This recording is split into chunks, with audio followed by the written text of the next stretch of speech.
வணக்கம் viewers, welcome back. So நம்ம ராஜா bro வந்து இப்போ என்ன சொல்ல போகிறாங்கன்னா ஐக்கூ 12ஓட அவங்களோட அனுபவம் ப்ளஸ் ஐக்கூ 12 இன்கேஸ் நீங்கள் யாராவது யூஸ்டு மார்க்கெட்டில் வாங்கினாலும் சரி, இல்லாட்டி திடீர்னு வந்து ஐக்கூட வெப்சைட்லேயே லிஸ்ட் ஆகுது ரீஃபர்ப்டு டிவைஸ் அவைலபிளாக இருக்குது அப்படின்னும் போது நீங்கள் அதை வாங்கலாமா வேண்டாமா. ஐக்கூ 7க்கு அப்புறம் லேண்ட் ஆனது ஐக்கூ 12 ஐக்கூ 12. இங்கே பாயிண்ட்டே என்னென்னா, உங்களுக்கு வந்து ஐக்கூ 12 போனால் இப்பயும் பழைய ஃபோனாக இருந்தாலும் அதில் பெரிஸ்கோப்பு ப்ளஸ் அதே சமயம் உங்களால் க்ளோஸ் மேக்ரோஸ் ரொம்ப பெட்டராக எடுக்க முடியுது. ஸோ இது உங்கள் ப்ரிஃபரன்ஸாக இருந்தால் இப்போ இமேஜின் பண்ணி பாருங்களா, ஒருத்தர் வந்து நம்ம கேட்குறாரு, ப்ரோ நான் ஐக்கூ ஃபோன் தான் வாங்க போகிறேன், ஐக்கூ ஃப்ளாக்ஷிப் தான், எனக்கு வந்து ஃப்ரண்ட்ல 4K எடுக்கணும் அப்படின்னு சொன்னால் நம்ம என்ன பண்ண முடியும்? 12 சஜஸ்டே பண்ண முடியாது, 12 1080p தான் எடுக்க முடியும். ஸோ அப்போ உங்களோட ரெக்குவயர்மெண்ட் என்னன்றதை நீங்கள் நல்லா ஃபஸ்ட்டு தெரிஞ்சுக்கணும். அதுக்கப்புறமா வந்து சப்போஸ் நான் ஃப்ரண்ட்லலாம் ஃபஸ்ட்டு செல்ஃபி எடுக்க மாட்டேன், நீங்கள் வேறு வீடியோ பற்றி பேசுறீங்க அப்படின்னா iQOO 12 is more then enough. இப்பயும் பிரச்சனையே கிடையாது, அதுக்கும் ஆரிஜின் OS 6 அப்டேட் வந்துடும். ஸோ இதுதான் ஃபஸ்ட்டு தலைவருக்கு இன்ட்ரோ. ஓகே ப்ரோ, ஸோ உங்களுக்கு பில்டு குவாலிட்டி ஆஸ்பெக்ட்ல எந்த அளவுக்கு சாட்டிஸ்ஃபைட் ப்ரோ? நீங்கள் பில்டு வந்து நான் ஏற்கனவே யூஸ் பண்ணது ஐக்கூ 7. 7லேருந்து 12 வரும்போது 12 வரும்போது பயங்கரமான சேஞ்சஸ் ப்ரோ. ஏன்னா 8 Gen 3 870 அது வேற, இது வேற லீக், கம்ப்ளீட்டாக வேற லீக். என்னன்னா 870 வந்தபோது 5G அதுலேயும் இருந்துச்சு, ஆனால் அப்போ நம்மக்கிட்ட 5G நெட்ஒர்க்கிங் அவைலபிள் கிடையாது. இப்போ நான் வந்து ஐக்கூ 7லேருந்து ஐக்கூ 12 வர்றதுனால ஐக்கூ 7 பற்றி கொஞ்சம் சொல்லணும். சொல்லிவிட்டு நான் இந்த வீடியோவை நான் வந்து ஐக்கூ 12 பற்றி சொல்லும் போது ஓரளவு கரெக்டாக இருக்கும். எனக்கு வந்து ஆஃபரில் வந்து ஐக்கூ 7 வாங்கும்போது அந்த ஆரஞ்சு கலர் தான் கிடச்சிச்சு. ஆமாம், 22க்கு வாங்கினேன், ஆஃபரில் வாங்கினேன்.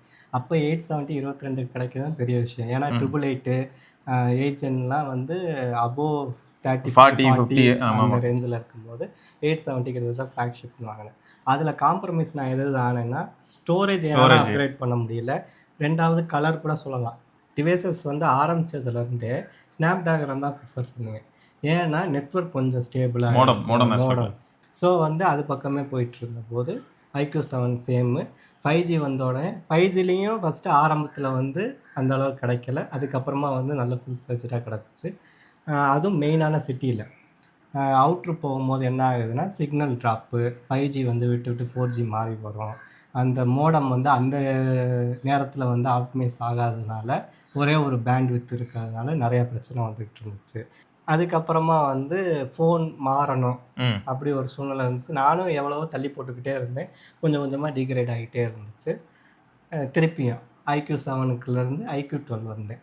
எப்படி வந்தேன்னா, கண்டிப்பாக வந்து இதை விட பெட்ரு ஃபோன் கண்டிப்பாக எடுத்தே ஆகணும்டா. எடுத்து அது வேற லெவலில் இருக்கணும். பெட்ரு ஃபோன் பார்த்தா 8GB ரேம்லேருந்து 16GB ஜம்ப் அடிச்சிட்டாரு. அந்த ஜம்ப் ஏன்னு சொல்கிறேன், இடையில நான் வந்து ஃபோன் மாற்றும் போது அதிகமான ஸ்டோரேஜ் எதுவும் மாற்றல. அப்போது பழைய டேட்டாலேருந்து இருக்குது, இன்னமும் இருக்குது. அந்த பழைய ஃபோட்டோஸ் எல்லாமே அப்படியே காப்பியாக இருக்குது. ஐக்கூ 12 வாங்கின உடனே இந்த 6 மந்த்லேயே எனக்கு வந்து 300 GB கிட்ட ஃபில் ஆயிடுச்சு. ஸோ இப்போ இதை எந்த அடிப்படையில் ப்ரோ சொல்கிறது? ஏன்னு பார்த்தீங்கன்னா, அடுத்த ஃபோன் வாங்குறதுக்கு முன்னாடி அடிப்படையில் 1 TB போனோம். இதோட பெட்டராக போனால் அல்ட்ரா தான் போகும். ஐக்கூவில் அல்ட்ரா சீரிஸ் வரட்டும் பார்ப்போம். ஐக்கூவில் அல்ட்ரா சீரிஸ் வரட்டும். ஐக்கூ 12 வாங்குறதுக்கு முன்னாடி ஒரு 6 மந்த் 7 மந்த்தாகவே வந்து நான் வந்து தேட ஆரம்பிச்சிட்டேன். ஒரு ப்ரைஸ் டாப் வந்துச்சு, எதுவுமே சாட்டிஸ்ஃபைட் ஆகலை. ஏன்னா வந்து ஐக்கூ ஃபோன் வந்து அந்த அளவுக்கு ப்ரைஸ் கட் ஆகாது. இது நான் 100% அக்செப்ட் பண்ணுறேன். எந்த ஆஸ்பெக்ட்லனா, ஐக்கூ 12ஓட ப்ரைஸ் ட்ராப் ஆகிறதுக்கு 1.5 வருஷத்துக்கு மேலே ஆச்சு. இப்போ கிட்டத்தட்ட முடிஞ்சிருச்சு ஸ்டாக்கு. மேபி ஃப்யூச்சரில் வந்தால் வாங்கலாம். ஏன்னா ரீஃபர்ப்டு திடீர்னு 31Kலாம் வந்துச்சுங்க, 512GB மாடல், அதெல்லாம் சொன்னோம். ஓகே ப்ரோ, ஸோ அப்போது டிஸ்பிளே எந்த அளவுக்கு சாட்டிஸ்ஃபைடாக இருக்குது? இப்போ வந்து ஐக்கூ 7லேருந்து ஐக்கூ 12க்கு நான் மாறினதுனால அதுலேயும் அமோலட், இதுலேயும் அமோலட். ஆனால் இதில் வந்து அந்த HDR கண்டென்ட் பார்க்கும்போது இன்னமும் நல்லா இருந்துச்சு. நீங்கள் வந்து சில சமயம் நைட் நான் பார்க்கும்போது கண் அவிஞ்சிருச்சு, பிரைட்னஸ் அதிகமாகுது. அந்த பிரைட்னஸை HDR-உடைய ஃபீலே ஐக்கூ 7லேருந்து ஐக்கூ 12 வரும்போது தான் நான் நல்லா ஃபீல் பண்ணேன். பெட்டர் பேனல், அவுட்டோர் விசிபிலிட்டியும் சூப்பர். அவுட்டோர் விசிபிலிட்டி நல்லா இருக்குது, எந்த பிரச்சனையும் இல்லை. நான் வந்து கொஞ்சம் டெம்பர் போட்டு யூஸ் பண்ணுறேன். ஏன்னா வந்து ஸ்க்ராச்சஸ் ஆகக்கூடாது. இல்லை, அடுத்த 3 வருஷமாவது யூஸ் பண்ணோம் அப்படின்னு நான் வந்து இது பிளான் பண்ணி வாங்கினது 4 இயர்ஸ்க்கு. ஏன்னா 4 இயர்ஸ் கழிச்சு நான் அப்கிரேட் ஆகும்போது நான் தான் சொன்னேன்ல, அடுத்து வீட்டில் யார்கிட்டயா கொடுக்கணும். ஆமாம், அதை அடிச்சு நொறுக்கி கொடுத்தோன்னு நல்லா இருக்காது. அதனால கொஞ்சம் சேஃப்டி.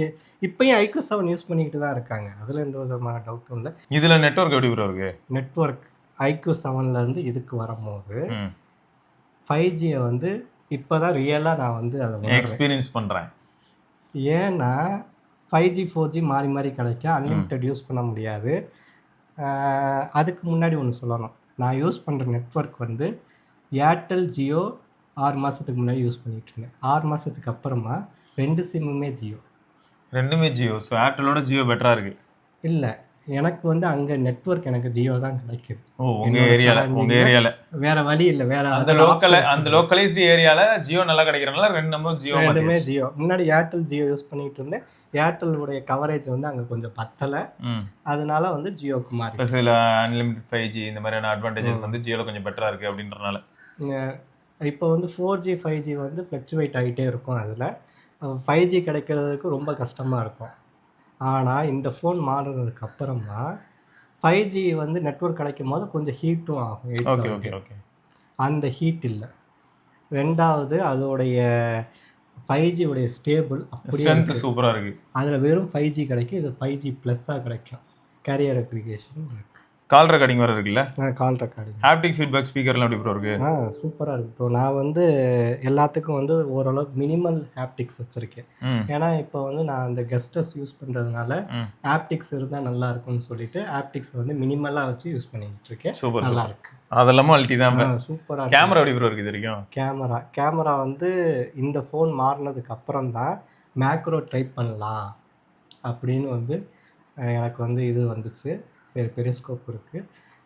நீங்களும் ஹரிஷும் சேர்ந்து ஒரு வீடியோ போட்டிருப்பீங்க.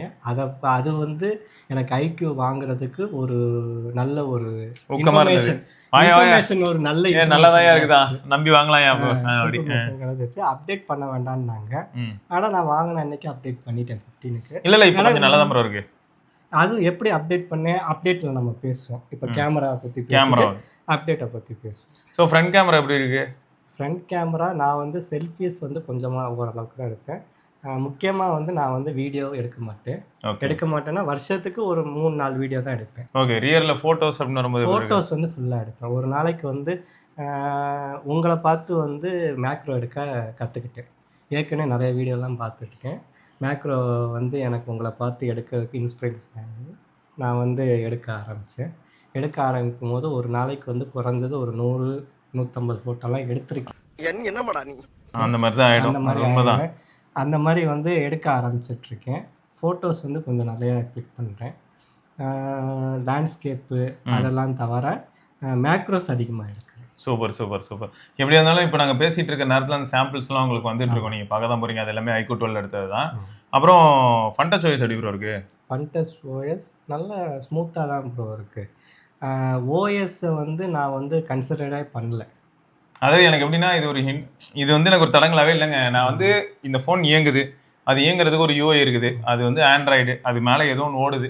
எனக்கு அதை சார்ந்து நிறைய விஷயங்கள் இருக்கான்னு கேட்டால் ஃபீல் ஆகலை. நான் வெறுமனே ஃபோனு யூஸ் பண்ணுறேன், கேமரா யூஸ் பண்ணுறேன், ஸ்பீக்கர் யூஸ் பண்ணுறேன், அப்படி வீடியோ பார்க்குறேன். லைட் கேமிங் இப்போ கேம்லாம் குறைஞ்சிருச்சு. லைட் கேமிங் எப்போயாச்சும் தான் விளாட்றது.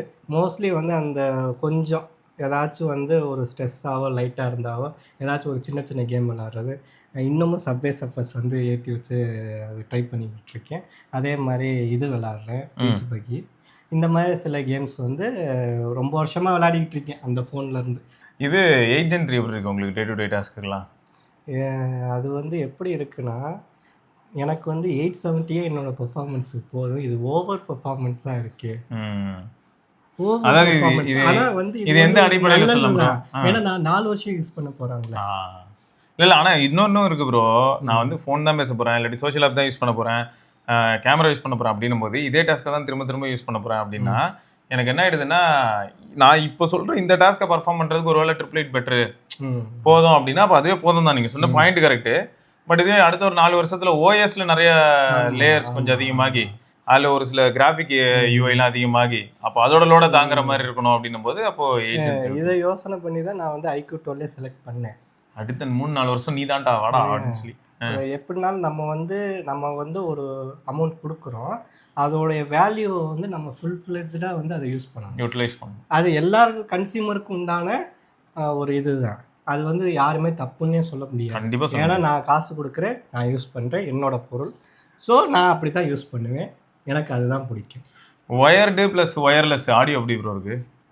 ஒயர்டு வந்து நான் டைப் C IEM யூஸ் பண்ணுறேன், 7X சாண்டோ.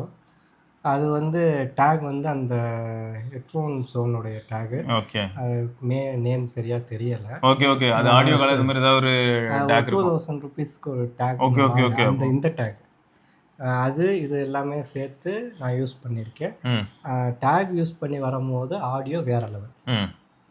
ஆனால் நீங்கள் நார்மலான டைப் சியில் போட்டு ஐஎம் கேட்க வேண்டாம். அது Suggest அந்த பண்ண அளவுக்கு அந்த அளவுக்கு வந்து எக்ஸ்பீரியன்ஸ் உங்களுக்கு வேணும். ஐஎம் வாங்குறீங்கனாவே ஒரு எக்ஸ்பீரியன்ஸ்க்காண்டி தான் வாங்குறது. அந்த டேக்கோட யூஸ் பண்ணுறது தான் நல்லது. ஸோ மறக்காமல் எல்லாரும் டேக் போட்டு யூஸ் பண்ணுங்க. சரியா, அதுதான் சொல்ல வராங்க. ரைட்டு. ஸோ அப்போ இதெல்லாம் ஒரு பக்கம் இருக்கும்போது கடைசியாக பேட்டரி லைஃப் எப்படி ப்ரோ? பேட்டரி லைஃப் வந்து 1 டே ப்ரோ. ம் ஒரு 6 to 7 hours வந்துடும் ப்ரோ. SOD 6 to 7 hours. நீங்கள் கோடஸ்ட் யூஸ் பண்ணுறீங்களா ப்ரோ? நான் வந்து அதுதான் லிமிட். எல்லாமே மேக்ஸிமம் என்னென்ன இருக்கோ லிமிட் தான் நம்மகிட்ட. ஆட்டோ ம் 1.5K ரெசல்யூஷன், அதில் தான் எந்த விதமாக சேஞ்சஸ் இல்லை. நோ பேட்டரி சேவர். ம் எல்லாமே ஃபுல்லாக போட்டு என்னோடய நார்மல் யூஸுக்கு அந்த ஸ்க்ரீன்ஷாட்லாம் இருக்குது, நான் உங்களுக்கு ஷேர் பண்ணுறேன். ஒரு 6 மந்த்தாக ம். யூஸ் பண்ணேன். என்ன நல்லா இருக்கோ டேட்டா எல்லாமே சேர்த்து நான் உங்களுக்கு ஸ்க்ரீன்ஷாட்ஸ் இது பண்ணுறேன். ஒரு 6 to 7 hours நல்லா சூப்பர் நல்லா வருது. 1 டே வருது. அதே மாதிரி ஒரு சார்ஜிங் பிரிக்கு 120 வாட்டு, ஒன்றும் பிரச்சனை இல்லை. டக்குன்னு டாப் ஆஃப் ஆகிடுது ஒரு 25 மினிட்ஸில். இந்த பேட்ரியில் வந்து ஒரு சின்ன ஒரு இது என்னென்னா, ஒர்க் பண்ணும்போது லேப்டாப்பில் கனெக்ட் பண்ணிட்டு நைட் நேரத்தில் நான் சார்ஜ் போட்டேன்னு வைங்களேன், ஒரு 2.5 ஹவர்ஸில் சார்ஜ் ஃபுல்லாகிடுது. அந்த ஃபோனை அப்படியே நம்ம காலையில் யூஸ் பண்ணி அடுத்த நாள் யூஸ் பண்ணும்போது எனக்கு நம்ம பிரிக்கில் போட்டதை விட சார்ஜ் வந்து கொஞ்சம் நேரம் நிற்கிற மாதிரி, எனக்கு பெட்டராகவே நிற்கிற மாதிரி ஒரு ஃபீல் ஆகுது. சரி, இப்போ இந்த டிவைஸோட ப்ரோஸ் அப்படின்னா நிறைய விஷயங்கள் சொல்லியிருக்கோம் ப்ரோ. ஆனால் இப்போ இன்கேஸ் 2025-26 இந்த டிவைஸ் யாராவது வாங்குறாங்க அப்படின்னா என்ன கான் இருக்கலாம்?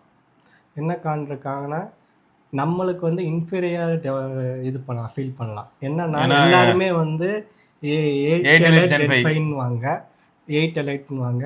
நம்ம என்ன 8 Gen 3 யூஸ் பண்ணுறோம், நம்ம வந்து கொஞ்சம் பவர் கம்மியான டிவைஸை யூஸ் பண்ணுறோமோ அப்படின்னு ஒரு ஃபீல் வரலாம். ஆனால் அது தேவையில்லாதது.